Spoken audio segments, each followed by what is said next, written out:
Ali Mulyo, silakan. Ya, salam Pastor Paul, salam Bu Ana. Ini saya mau tanya nih, Pastor Paul, ini mungkin minta pencerahannya dari Pastor Paul ya. Saya kan pernah dalam pengajaran ya di teologi itu kan ada satu ayat yang mengatakan dalam sekejap mata kita akan diubahkan ya. Nah, waktu saya di dalam pengajaran itu dalam sekejap mata ya mungkin tadi ya ada Pastor Paul nyinggung ya dalam masa-masa antikris gitu atau kita diubah sekejap mata istilahnya kayak disulap begitu loh, langsung naik ke atas. Itu poin pertama Pastor.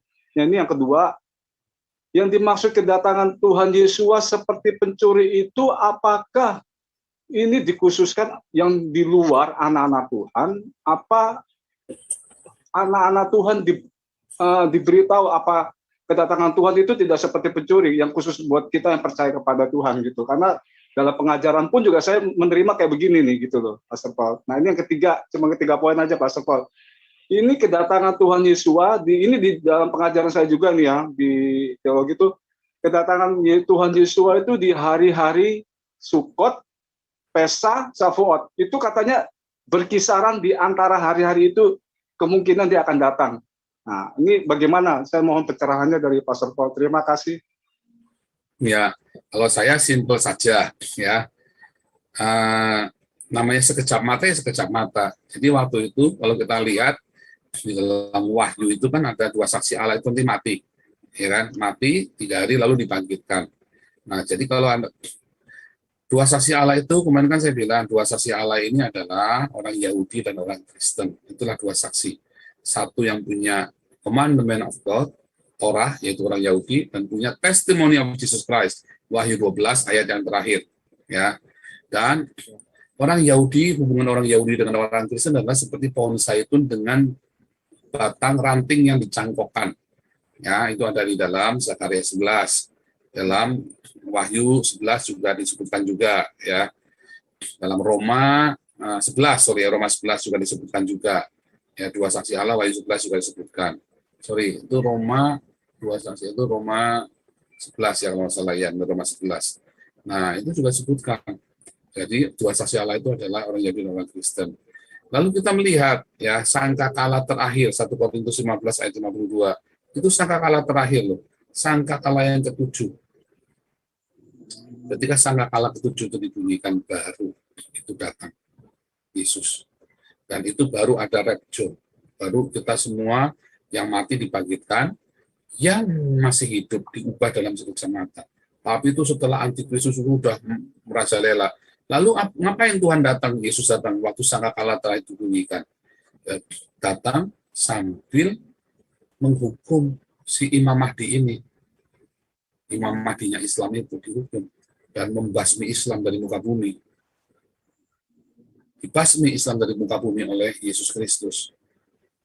Lalu semua langsung masuk ke dalam kerajaan setelah Islam dibasmi, dalam sehari selesai itu langsung masuk dalam kerajaan 1000 tahun. Orang-orang kita yang dibangkitkan dan yang sudah dirubahkan tubuhnya langsung masuk kerajaan 1000 tahun. Gitu nah. Itu ya. Ya. Saya sering bilang, lalu Isa itu datang ke dunia mematahkan salib dan membunuh babi-babi, ya tujuannya kita mau pesta bipang sama pesta BPK, makanya kayu-kayu salib dipatahkan buat kayu api, karena bipang itu enaknya dipakai pakai kayu api, bukan pakai batu bara. Gitu ya, babinya dibunuh pada pesta. Haleluya. Nah, kapan datangnya Yesus kedua kali? Apakah benar saat tadi raya itu?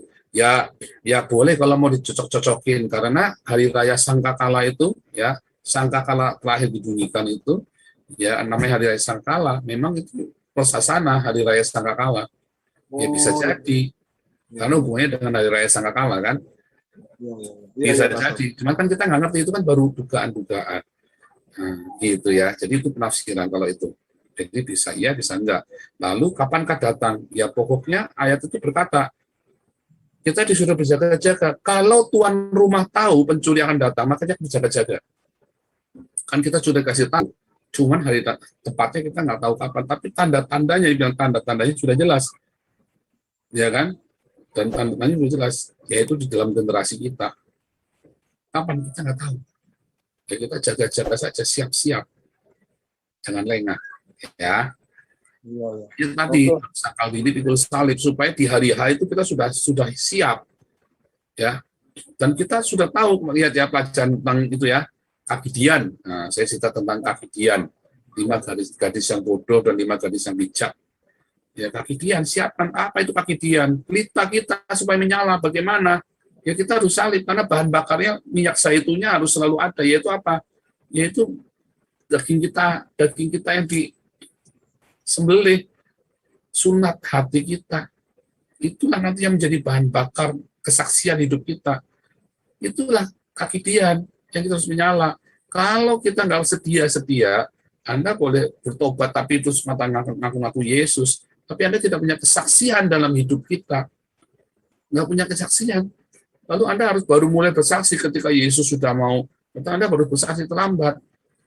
Anda baru memulai, Anda baru mau beli, istilahnya kan, baru mau beli itu, minyak itu supaya menyala, dan Yesus sudah datang. Mulai dari sekarang. Jangan menunda hari esok. Sangkal diri pikul salib itu mulai dari sekarang.